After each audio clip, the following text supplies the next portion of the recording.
Hello, and welcome to a special three-part series entitled Star Wars vs. Vampires. We begin the second part of our story, which takes place exactly 1 year later, in an all-too-familiar galaxy far, far away. This time on the planet Dagobah, where we find Master Yoda sitting outside of his HUD, making a meal. Feel a disturbance, I do. But the Emperor, this is not. Return to my meal, I shall. As Yoda is continuing to cook, two shadowy figures are seen. Then they quickly dart off in another direction. Too hot this meat is. Overcooked it, I must have. Sense you there, I do. No sense in hiding, is there? As Yoda is sitting on a stump, two tall pale humans, one very large and wearing medieval-style armor, and the other tall and skinny, having a scar over his right eye, wearing a black bodysuit, walk out into the light. How did you know we were standing there, strange green creature? Master Yoda continues to sit in silence, eating his meal, all the while secretly keeping an eye on the two pale humans. I said, answer me. If no, you must. Sensed you from the moment you arrived, I did. The dark side. Sensing in you, I do. Though strong, it is not. Not understanding the small green creature due to the way that he speaks, the two vampires think he is calling them weak and react by attempting to strike at him. How dare you? Fast you are, but the force flows through you, though strongly it does not. The two vampires attempt to swiftly strike at the former Jedi Master, but again are embarrassed at his overall greater speed. This is embarrassing, brother. How could such a small, inferior creature be faster than us? And what is so funny? Judge me by my size, you have. Foolish that decision has been for you, yes?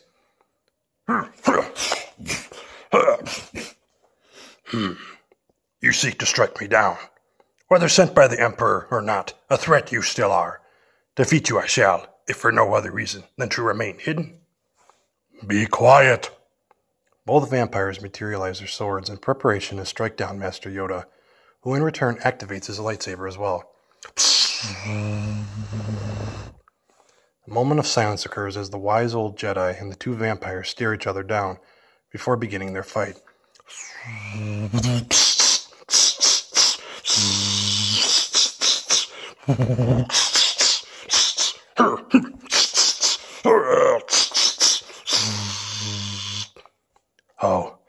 How is this?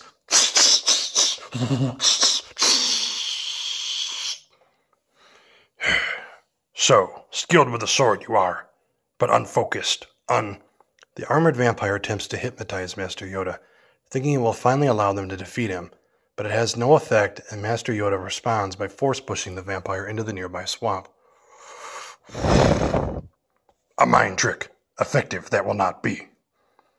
Just then, the vampire wearing the bodysuit dematerializes his sword, and lifting a large boulder over his head, tells Master Yoda, You will pay for what you did to our master, little one, even if we must destroy this entire place you call home first.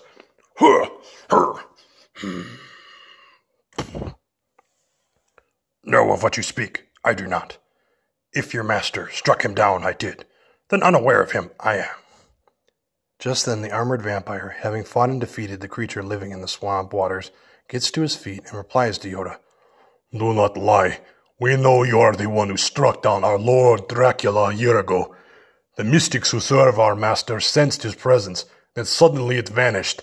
Afterwards, we were sent to strike down a strange creature, one who possesses tremendous telekinesis, and had a sword that could emit a beam of light, just as a vision foretold. Strong with the Force, and a lightsaber, you say, Perhaps. Annoyed with Master Yoda, who he believes is merely toying with him, the vampire wearing the bodysuit lunges once more, swiftly slashing, then moving past the Jedi Master.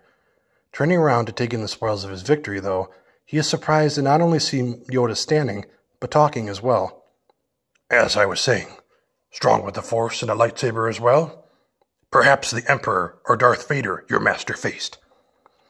Before the vampire in the bodysuit can react, he looks over, finding his severed left arm lying beside him, having not realized it was cut off due to the speed and precision of Master Yoda's strike.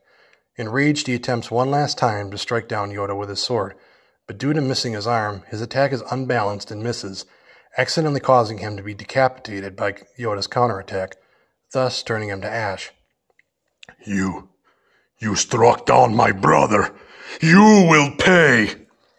Sighing, Master Yoda ignites his lightsaber again, and the two begin a duel.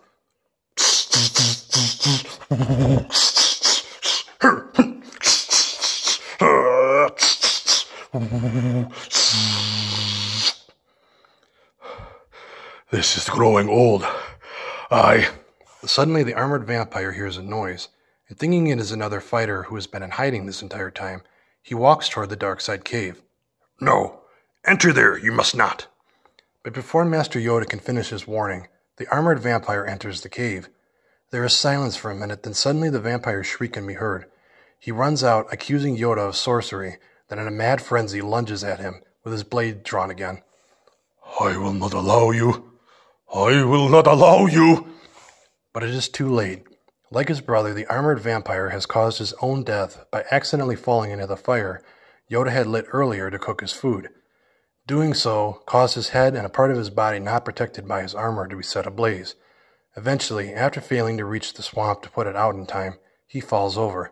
His body sinks into the swamp along with his brother. The story ends with Master Yoda, having seen the body slowly submerge, return to his meal that is now ruined due to the vampire's attack. Unnecessary that was. But if a new threat those two brought to the galaxy, then perhaps now one less worry there is.